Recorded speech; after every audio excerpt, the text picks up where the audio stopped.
What's going on, guys? Welcome back to the after credit scene. We're talking episode 3 of Agatha All Along. As always, like and subscribe. Click the notification button so when we drop new content, you'll be the first one to know, and then share this video all across the multiverse. There were a lot of things from my forecast last week that I got right. Several things that could still happen, but I think probably maybe my responses may have been the result of some clever editing on Marvel's part in terms of showing us some footage in the behind-the-scenes stuff that either hasn't happened or won't happen in order to misdirect us, which in that regard I'm pleasantly surprised by. As I love that they keep us on our toes. But that means that there's a whole lot of things that happen in this episode specifically that were complete unknowns, that they didn't show a lot of clips from, that could be coming up in some future episodes, because there's some clips from different trailers and different things that I think are forthcoming. Having said that, go back and watch the forecast video. There's a whole lot of things in there that theory-wise that seem to be possibly coming true. We'll talk about those at the end of the video in terms of spoilers, theories, those kind of things. But I'm curious to know what you guys have thought. Please start adding your comments down below and join the conversation. Just to give a little bit of a recap here of the episode and what went on, and we'll kind of talk about some things as it goes. Per some thoughts and some ideas that I have, we're getting lots of backstory. We're getting different challenges, not just challenges for the individual witch that needed to be recruited for a particular challenge. In this case, it was for the potions. This time, Sashir Zameda's character has to kind of flex her witchy muscles, so to speak.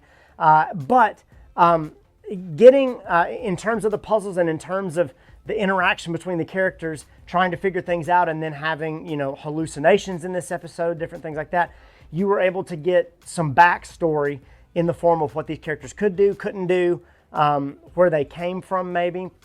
And so I think that's going to keep on happening. There's a whole lot of things that these characters don't know about each other, and things that they do that we don't know. And so keep an eagle eye out for those things. I have not actually watched the episode through again, although this really felt like one I needed to, because the story seemed a little vanilla at first. When they first go into this house, they start walking down the witch's road. Miss Hart gets lost. She veers from the path. You learn, don't veer from the path. Miss Hart almost dies. She almost gets sucked down into some quicksand or some mud or something like that. And then, now was that, theory-wise, was there a reason for that? We'll get into that later. But on the surface, she gets saved by the rest of the witches. They turn around and the road has changed, and now there is a house in the distance. And they go down to that house, maybe a Nantucket-style house, something, a beach-style house for sure. And they go into the house. Their clothes are immediately changed to fit the scenario. I'd be willing to bet those scenarios, those houses, the choices of the houses, the things in those houses have significance. It's not just a random spot. I would be very surprised if they were just random spots. If nothing else, they're deliberate choices by the directors and the writers and the set designers, which may have some kind of connection not only to a character but maybe to a comic thing if it's not really explicitly said. So again, I implore you to keep an eye out for those things, and I really wanted to watch the beginning of that episode again to see what little things in terms of wallpaper designs, things on the rugs, things on the tables, stuff that might have been Easter eggs to maybe give you a hint as to what was going on. And so there's a lot of things there. One question I really have, I'm curious to see what you guys think. What does Agatha know and what does she not know? They really made a point in the first 2 episodes, especially when she was stuck in the sheriff cop role. You could tell that they told Catherine Hahn to overact. And it was a particular choice for her, for the writers. There still seems like some of that going on, and it doesn't seem like bad acting on Catherine Hahn's part. It seems like a deliberate choice to deliver certain lines certain ways, or to make certain looks as she's doing something, more so than just, she goes to dump her wine out. More so than that, but it's responses to comments, it's responses to certain things, that there are things by her nature that we know Agatha's not telling us, but I'm curious what that is. Does she know more about these witches than she says? Did she ever actually walk the road to begin with? When they first ask her, she's a little more hesitant than I would have anticipated her to be. I thought she would have been, don't do this, don't do that, this is what we have to do. And she seems to be taking some of her cues from the people that are with her, more so than from the fact that she's walked this road before. Now, maybe she has, maybe she had help. Maybe it has something to do with the Darkhold. That's definitely going to get explored, because one of Agatha's visions, her hallucination in this, was a baby carriage with the Darkhold in it instead of her child. The comment was made that she traded her child for the Darkhold. Don't really know how true that is just yet. Sometimes when they give us things that are really on the nose, I tend to think that they're leading you one direction because there's something else going on. Again, we're going to talk theories here at the end. But in this house, they all go off and they kind of divide and conquer. They only have so much time to overcome the poison that's been given to them. They had to drink the bottle of wine. They have to put themselves in these difficult situations, which also means they have to trust each other. They have to act quickly. They have to work together. All these things that not only lend themselves to a good witch, but lend themselves to a good coven, which I think is more of the point than the story would have you believe already.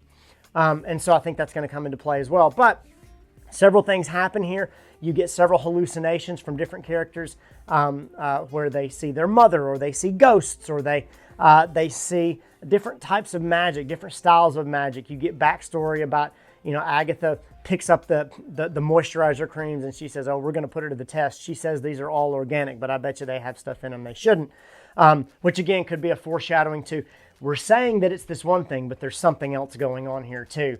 That the misdirection and the lying and the deception not only fits well with witch culture, but fits in with the story and Jock Schaefer and the way that they write these stories and these characters, particularly if you go back to WandaVision and those kind of things. So I would really pay attention to those comments. Like I said, I think they, after Jock Schaefer has had a chance to stretch her writing muscles with WandaVision, this is just going to be further down the rabbit hole. And so in that regard, there's things that they can do and say and get away with, like the Mephisto comment. I knew as soon as they said it that not only was Shasir Zameda going to go viral all over Twitter, even more so than she is as a celebrity, but that the rest of Marveldom was going to lose their minds as well, simply because she said it.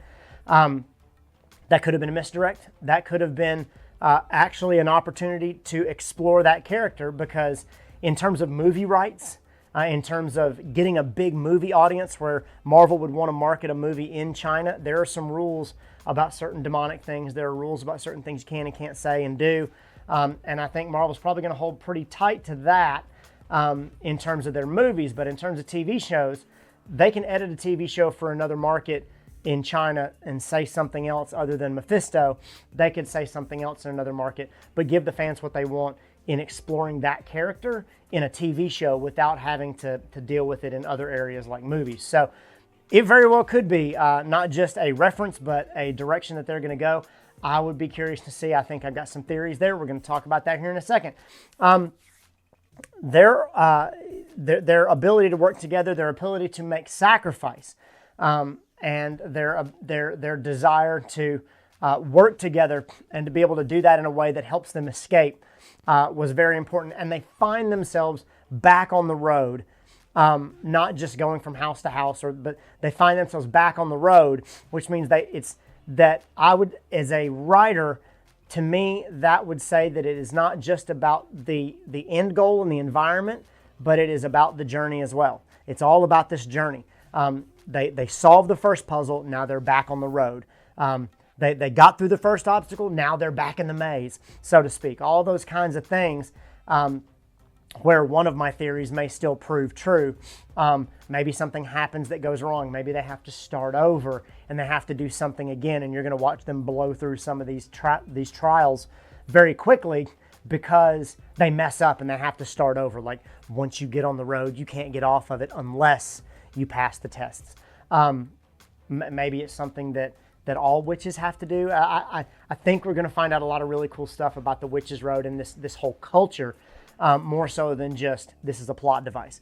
I think it's something that may stick a little more, and may have a life of its own, rather than just serving the purpose of providing backstory and providing sets and environments for these characters.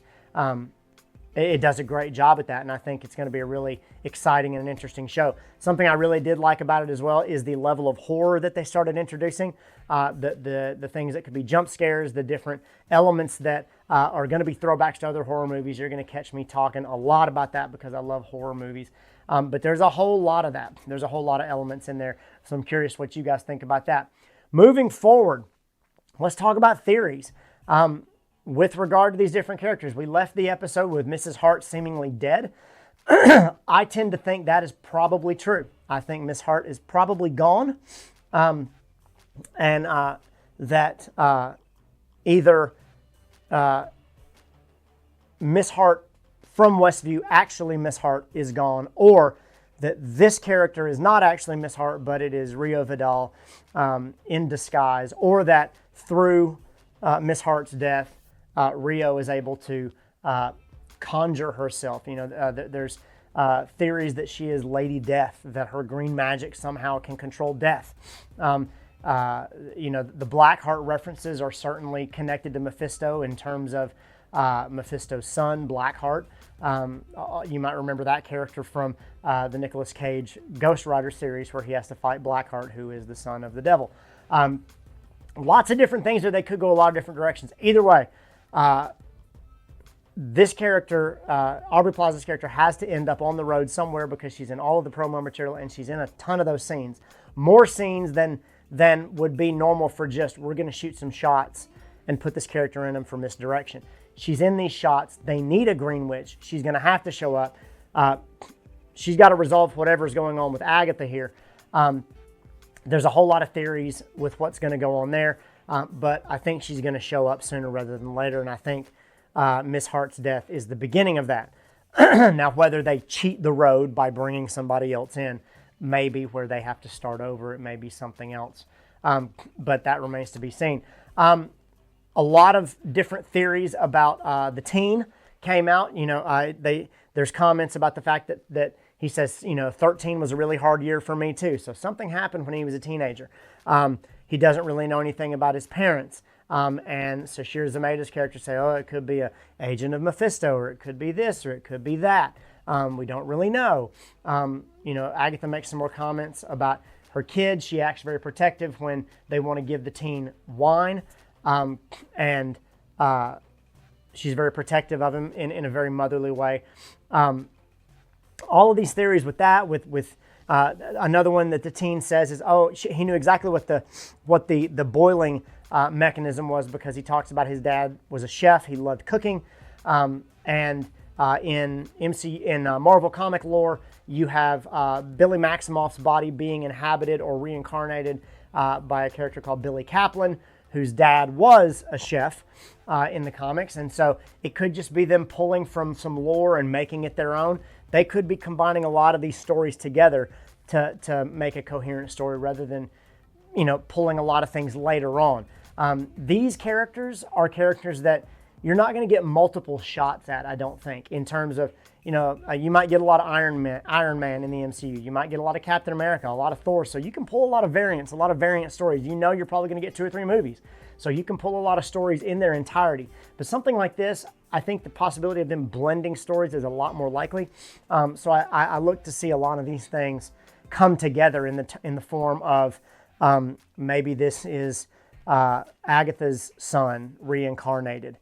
Maybe this is Wanda's son reincarnated, but somehow it's Wanda's son and Agatha's son, which will force them to have to reconnect somehow. I think there's a lot of possibilities there that they could blend some things together. I thought it was interesting. It was one of my questions from my forecast on Monday was, can the rest of the witches hear who the teen is, or is it just Agatha? Is somebody protecting the teen from Agatha, or is somebody protecting the teen in general? And the teen goes to tell who he is, and his mouth is blocked by some kind of spell, and they say, oh, you're bound, and there's something going on there, and so they all can't hear him. So it's not just Agatha. I think that's a really important point because there's something else going on there that doesn't just involve Agatha. I think the hallucinations that each character experienced are definitely going to come back again, particularly the mom that was a witch that wrote a rock version of The Witch's Road, Agatha seeing the baby carriage, all those different things that happened in those scenes. I would be curious what Miss Hart's hallucinations were. You didn't really get to see any of that because she was so far gone by that point that we didn't get to see that. And maybe they cut it for time. Who knows? But a lot of those things really, to me, point towards, especially with the hallucinations in Agatha, with her history with Rio Vidal, maybe everybody thinks that Agatha traded her child for the Darkhold, but maybe somebody else did that. Maybe Rio's character did that. Maybe that happened and Agatha stole the Darkhold from Rio, or maybe she stole it from Mephisto because Rio traded her baby. Something there, I think there's something that's going to be more of a gray area than a black and white. It's going to allow Agatha to have some history and some hatred towards Rio Vidal. It's going to have some kind of connection to make Agatha a little more likable, that, hey, she did what she had to do in the moment. So I'm very curious what you guys think about that. There's a whole lot of ways this could go, but I definitely think, you know, they're going to there's going to be some treachery on the road. They're going to have to, maybe they get lost on the road and they spend an episode trying to figure out where to go, and that's when Rio's character pops up. Maybe that's what happens in this next episode, but I think they're going to keep going to these houses or these areas, or they find themselves in these different areas where they have to work together to use each other's powers to not become stronger witches, but become a stronger coven. And then that's where, you know, those last two episodes on Near Halloween are really going to wrap up, is what happens when the coven comes together and the witches get everything they want. Curious what you guys think about that. I'm curious about your theories. Curious about what you think about the show so far. I think as a standalone show, I think regardless of whether you have a problem with it being female-led or you have a problem with it being some random side story and you want some more meat in the MCU, I love the fact that there's a lot of variety and that you get a lot of different stories in the MCU. But I'm curious what you guys think. Tell me about your theories. Tell me about all your spoilers, about the things that you noticed that maybe I missed out on. Like and subscribe to the channel. We gained quite a few subscribers and we're at 175, but we'd love to get further than that and reach a wider audience and have a bigger discussion in our comments below, which you can join as well. And also, check out some of our other videos. We have tons of things you can sink your teeth into. And as always, guys, when the next one drops, we'll catch you right back here. Later.